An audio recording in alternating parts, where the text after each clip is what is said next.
Alright guys, so right now we are in what is perhaps the craziest arc of Black Clover yet. The stakes are high with this, especially being a clash of worlds, and although so many monumental moments have already transpired, the fact of the matter is, we have only just begun.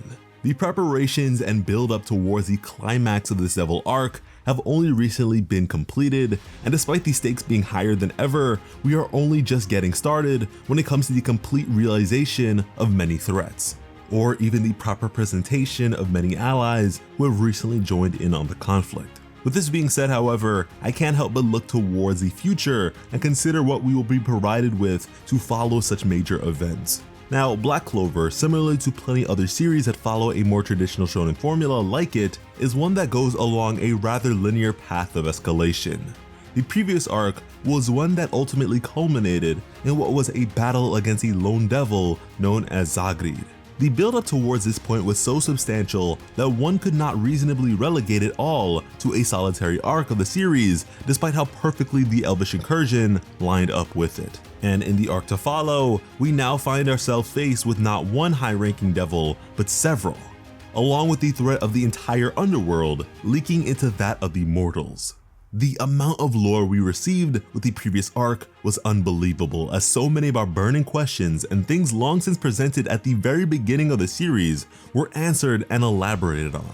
I mean, it was to the point where one could be led to believe that the end of the series was near, and that is something I really appreciate about Black Clover, that when things heat up, they really heat up, and especially in the moment, nothing feels like it is being held back. And with all this in mind, I would like to consider the next big threat to follow this arc of devils and the like to be that of the inverse, the celestial beings known as angels. Now, this isn't all too outlandish because you guys already know how we feel about contrived theories over here.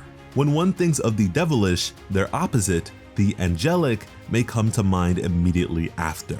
However, why would beings so typically tied to goodness be made antagonistic?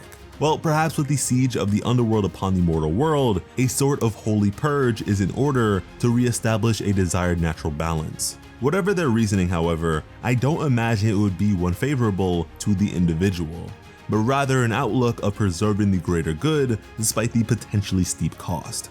Now, whereas devils have in many ways been alluded to and teased since the very beginning of the series, particularly in the case of Asta, the mention of anything pertaining to angelic beings is far more sparse, but isn't necessarily non-existent.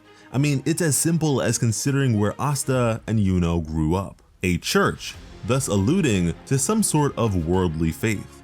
And despite a lack of widespread contact in modern times, human knew well of devils and vice versa. So who's to say that faith wouldn't be grounded in such knowledge of the beyond?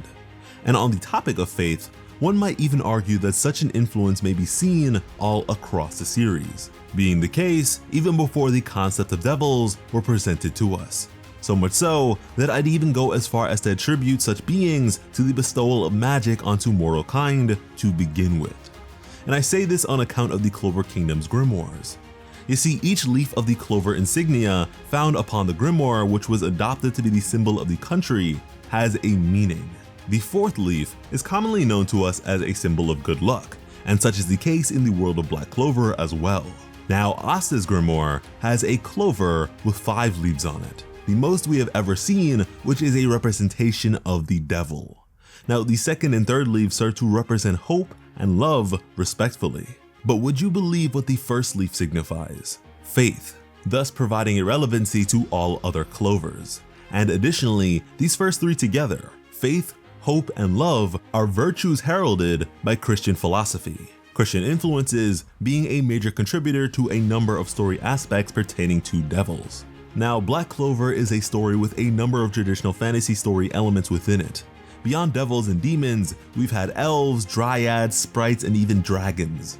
Perhaps one day we'll even have giants or dwarves. But regardless, all competent and independent beings, even those of no magic like Asta, may call forth a grimoire. And so why are beings such as elves more inherently capable with magic than most others? Well, in attributing this to general Dungeons & Dragons lore, a game I really love, elves owe their origins to the spilt blood of their deity rather than an intentional creation of any sort. a disposition that allows for a greater biological affinity to such power. And I really wouldn't be surprised if the same were to be similar in the world of Black Clover to some extent. Now, as for the events we may expect to transpire immediately after this current arc concludes, well, there is that whole trial thing to decide Asta's fate, and after having saved the entirety of the Clover Kingdom when even the Wizard King could not, I'd imagine that problem has pretty much taken care of itself. The country must now recognize Asta to be the badass hero we have always known him to be, so that'll be super satisfying to have. When it comes to Yuno, he will have successfully saved his birth country. And perhaps he is as hard-headed as Asta and will refuse to leave the Clover Kingdom to fulfill his birthright, but at the very least, there is a decision to be made there. Regardless of whatever the case may end up being, I seriously cannot wait to see what happens next. Black Clover is an amazing series that only continues to prove itself, and hopefully Plot Armor will be able to do the same with your amazing support, which you can contribute to by subscribing to the channel with notifications on to never miss a thing. And check out our Patreon page if you're inclined to show your support even more so, which is of course really appreciated because when it comes to bringing you some of the best Black Clover content on the platform, Plot Armor has you covered. As always, I'm Slice of Otaku. Thank you all so much for watching and have an awesome day. I love you.